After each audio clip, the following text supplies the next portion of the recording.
Hi guys, today I want to talk about a study that I was a part of back in 2018 that was published in 2018 in the American Journal of Surgical Pathology. I've actually never had a chance to present the results of this study online, so I thought I would add this to my YouTube channel because it was a very significant study and is now actually 6 years old, and a lot of things that were predicted by the study actually came true in real life. So it's good to look back and see what the study was all about and where we are now 6 years later.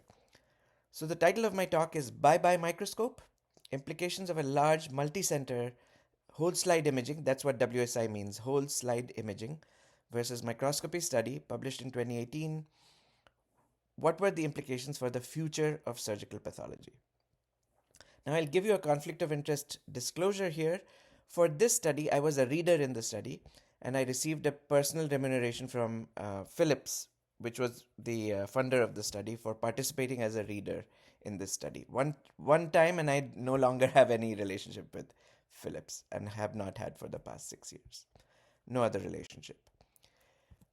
Let's talk about why this study came about. So, in the United States at that time, it was not permissible to gross in a surgical pathology case, scan the slides, and sign the case out digitally using WSI or whole slide imaging without using a microscope. So the answer to this question, is it permissible to just sign out using WSI alone and no microscope, would be no.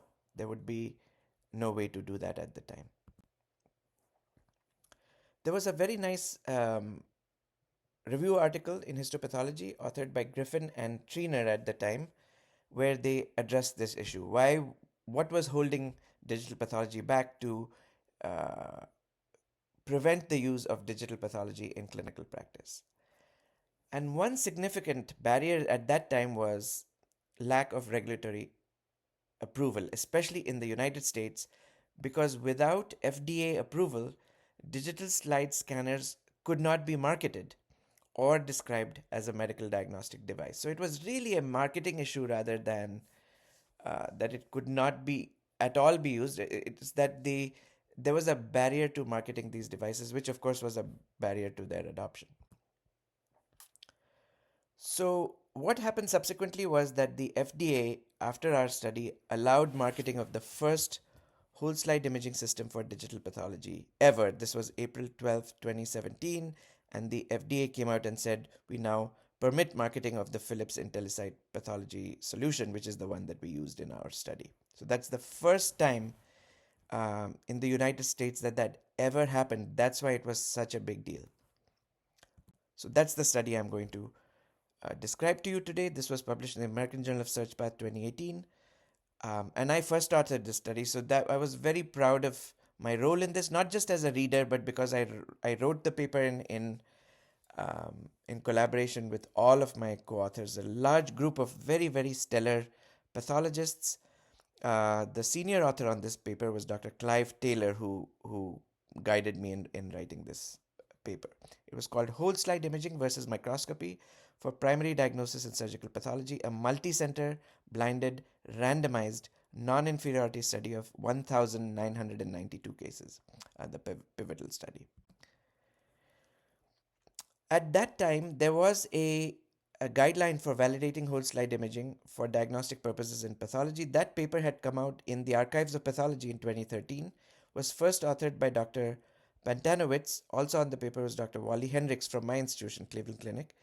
Dr. Pantanowitz is now at the University of Pittsburgh and is obviously one of the leaders in the field of digital pathology. The guidelines for validating this included that the validation set process should include a sample set of at least 60 cases. So that's what the CAP recommended, at least 60 cases for one application. And that there should also be some evaluation of intra-observer variability. So what does the same person call it on microscopy versus whole slide imaging? So there was that provision in the guidelines that were laid down by the CAP and published in the Archives of Pathology at that time. So these were the guidelines that we had to follow while doing the study. Now, what is primary diagnosis in surgical pathology? Very important to recognize this. It is the initial diagnosis made by a surgical pathologist. So, primary diagnosis in surgical pathology does not include frozen sections, it does not include second opinion consult cases, does not include cytopathology. So, that was, we did not have any cytopathology in our study, just surgical path, and also no bone marrow aspirate. So, all of that is not a primary diagnosis, only surgical pathology. So the objective of our study was to show that WSI is non-inferior, not superior, but just non-inferior to microscopy for primary diagnosis across the entire range of surgical pathology practice. So here's another cool thing about this study is we really did cover the entire range of surgical pathology practice. It wasn't just GU pathology or lung pathology or soft tissue pathology. We tried to cover everything in this study. What did we do in terms of methods? So this study went on over a period of 14 months. And as I told you, I was a reader in this, so I was heavily involved, although it was planned by other people, including our current chairman, Dr. Brian Rubin, and Dr. Clive Taylor, Dr. Michael Feldman, lots of people who were sort of instrumental in planning the study. It happened between July 2015 and September 2016, so now this is old. There were 4 reading sites. 2 of them were academic institutions, Cleveland Clinic and University of Virginia, and 2 of them were sort of non-academic settings, Miraca Life Sciences and Advanced Pathology Associates. So the slides were read at all 4 sites. Discussions with FDA took place before the study happened. And as I said, the CAP guidelines recommended 60 cases for validation, but our study used 1,992 cases. So we vastly exceeded the minimum number of cases. There were 27 pathologists involved in this study. So how did we come to 27? Well, 2 pathologists in every center picked cases. So that's 8, right? So there were 4 centers, 2 pathologists picking the cases. In our center, I believe it was Jordan Reynolds, and I think the second one might have been Dr. Bin Yang, if I remember correctly. Now, 4 pathologists per center read cases. So in every center, there were 4 pathologists who were only reading cases, nothing else. So that was, in our center, it was myself, it was Deepa Patil, Chuck Sturgis, and Chris Prabison were reading these cases. 3 pathologists from other centers adjudicated. So there were 3 pathologists who were like the judge of whether a read between the WSI and microscopy was concordant or discordant. So they weren't readers. They didn't know anything about what was being read. They just saw the final read and said this is concordant or discordant. So there were 3. So 8 plus 16 plus 3, there were 27 pathologists involved in the entire study. And of course, other pathologists were involved in design and planning of the study. The enrollment pathologists in each site had an enrollment target for diagnosis types from 20 different organ systems, so very wide. So, for example, they were told you had to get 120 benign core biopsies of the prostate. So they went through our medical records. I think at that time we were using COPATH, so they went through those reports. They screened those cases till the enrollment target was met, and then that was then reviewed by the second enrollment pathologist. So in total, 12,338 cases were screened to meet the enrollment target of 2,000 cases. For example, in our center, we were given prostate, lymph node, endocrine, and neoplastic kidney. That's what we did at Cleveland Clinic. So we had, for example, for prostate, 299 cases we had to include in the study. Of those, 120 had to be benign core biopsies, 29 had to be benign resections, 120 had to be adenocarcinoma biopsies, and 30 had to be adenocarcinoma resections, and so on and so forth. There were predetermined targets we had to meet for each organ system. Now we come to scanning and randomization. So the slides were compiled by a coordinator and scanned by a study technician. 8 cases submitted for scanning were eventually excluded from the study. So instead of 2,000 as we had planned, we ended up with 1,992. That was what we call the full analysis set. All these cases were de-identified, randomized, and placed into batches of 20 cases. So when a reader like me looked at the case, we had no idea what who the patient was, what kind of thing it was. It was just completely de-identified and randomized. each with a random mix of organ systems. So when I read on a particular day, I had a prostate resection, a prostate biopsy, a lymph node resection, a kidney neoplastic. So it was just a random mix of all different kinds of cases. Very painful for me personally, I have to say, because I was a lung pathologist doing purely lung, and now I had to look at prostates and things that I hadn't done for many years. Although I started my career as a general surgical pathologist, but I was actually very much out of my comfort zone looking at these cases. So the reading pathologists, 4 per site, as I said, did something like this. So I've used the picture of my friend Dr. Chuck Sturgis, who subsequently went to Mayo Clinic and now is practicing in Minneapolis. So he, for example, looked on day 1, he got cases 31 to 50, for example. He looked at them under microscope. On another day, day 3, he got another set of cases that he looked at by whole slide imaging. On day 7, he got a third set of cases which he looked at by microscope. So he kept alternating his reads till he had looked at 599 cases. So a huge number of cases per reader. So that was the first thing he did. Then there was a washout period where there was no cases to read. You just kind of forgot about what you had looked at, which varied. The mean of that varied from about 38 to 81 days. So it really was enough time for you to forget about what you had looked at for the vast majority of cases. Remember, you're looking at prostate cancers. Each one looks the same as the other one or very similar. So, it becomes a blur at the end of it.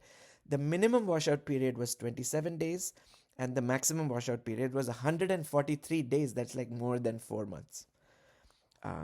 Then after that washout period, you looked at the cases again. Now they come in another order. So again, Chuck Sturgis looks at day 1 at a random set of cases. They're mixed again. So he really has no idea which one he's looking at again, unless it was maybe a very striking case and you remember, oh yeah, I saw that. Maybe I saw that before. But the vast majority of cases, you had just no clue which one, what you called that before, you have forgotten completely. So that was the idea of this. You completely mix it and give a washout period so people have forgotten the details of what they looked at and what they called it before. After all this was over for the 4 pathologists per site, so 16 pathologists have been reading just thousands of cases, then they give their reads to the adjudication pathologists who are just looking at a printed list. They have no idea what the case looked like. So they did not look at slides. They compared these reads to the original sign-out diagnosis and judged whether the case was discordant or concordant. They had a set of pre-existing criteria, which was called the adjudication charter. So they said if the diagnosis is this and this, you call it major. If it's this and this, you call it minor. For example, let's say the original sign-out diagnosis was papillary thyroid carcinoma. So that's what the person who signed out the case initially at that institution called it. Now, if pathologist X looked at it by his microscope, the study pathologist, and called it nodular hyperplasia, that would be adjudged as a major discordance for obvious reasons. Now, if this pathologist looked at it on whole slide imaging, for example, and called it papillary thyroid carcinoma, that would be obviously called concordant. So it's very simple. If it's different, it's discordant. If it's the same, it's concordant. And of course, there are some gray zones, so they had to use judgment in some cases. And then at the end of this adjudication, you had a non-inferiority design.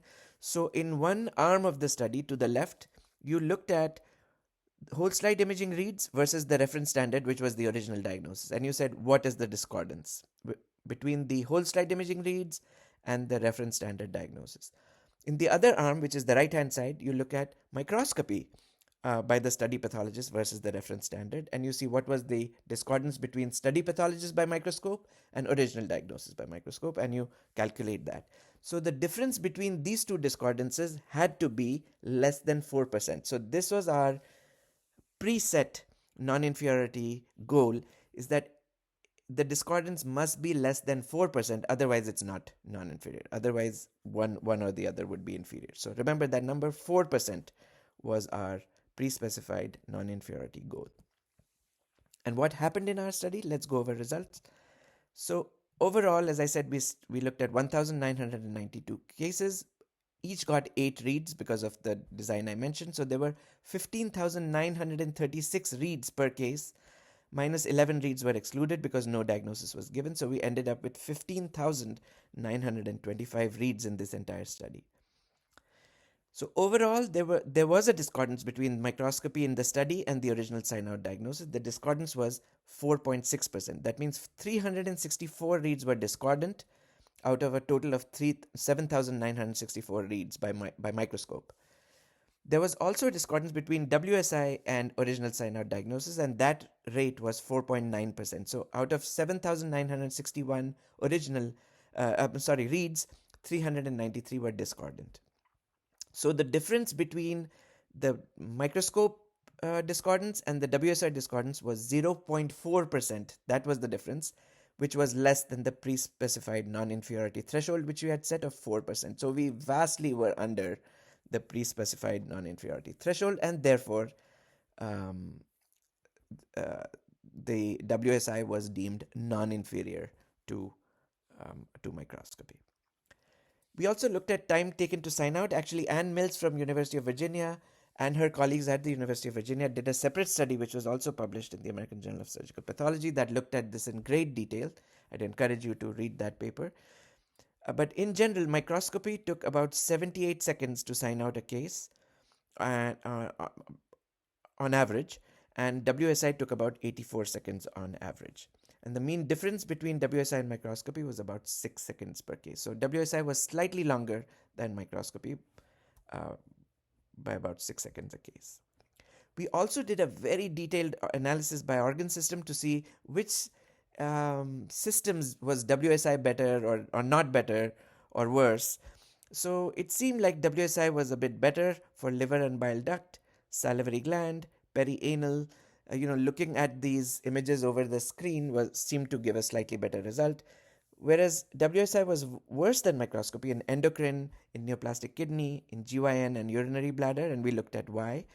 And then WSI was identical to microscopy. So whether you looked at it on a screen or under your microscope, it was the same result for peritoneum, for gallbladder, for appendix, and soft tissue. And these were the results.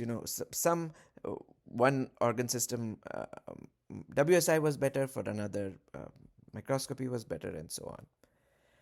We did a detailed case-by-case analysis for the ones in which WSI seemed to be worse than microscopy. So we looked at the ones where WSI had a major discordance with the original diagnosis, but then microscopy did not have a major discordance, so had a minor discordance or was the same. So for example, in case number 0849, reader number E looked at a papillary thyroid carcinoma and called it nodular hyperplasia by WSI with a dominant nodule. When the same reader looked at the thing by microscopy, they called it papillary thyroid carcinoma, which is concordant. So there were some instances, and we listed them in tables. And we only did this where WSI was worse than microscopy. We didn't do the reverse, although there were cases where microscopy was worse than WSI too. And we tried to look at, what were there any consistent themes and so forth. And we did this for every organ system, for endocrine, for prostate, and so forth.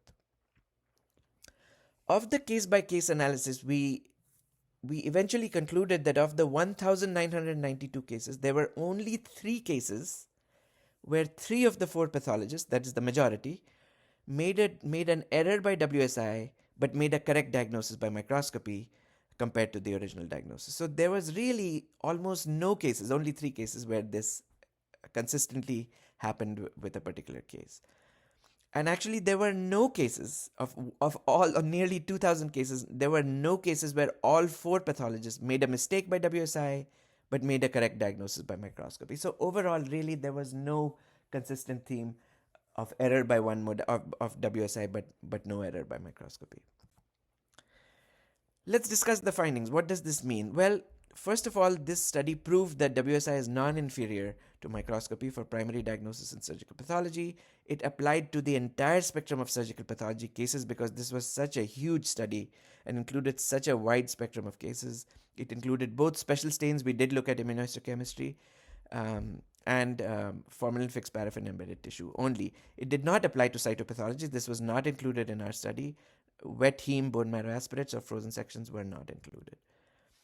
We did compare our study to other comparable studies that had a similar sort of scope, including the one by Campbell in 2012, Bauer in 2013. This is Tom Bauer, who was previously at Cleveland Clinic, then went to New York, to the Hospital for Special Surgery, and Sneed, which was really the biggest study at that time that we could compare to. And this table that I've shown here, which is also in the paper, obviously, goes into detail of how these studies are comparable or not comparable. So in terms of the study design of the SNEED study, which is the other big study versus ours, there they did a sign out, the routine sign out by either microscopy, by microscopy, and then in the study there was either a microscopic read or a whole slide imaging read, and then that was adjudicated. In our study, it was very different. The same pathologist first read by microscopy, and then the same pathologist then read by whole slide imaging, and then the case was adjudicated. So it was a much more sort of complicated design in our case, which was designed to look at intra-observer variability in addition to discordances with the original diagnosis. The strength of our study is that by numbers it was the second largest study worldwide by cases and the largest by reads, had a wide range of organ systems and specimen types, had a multi-center, blinded, randomized design, as I have described to you in detail, had an adequate washout period. Both academic centers and commercial labs were included in the study. There was reading of cases by non-experts. For example, I was reading prostate cases where I'm definitely a non-expert, and so forth.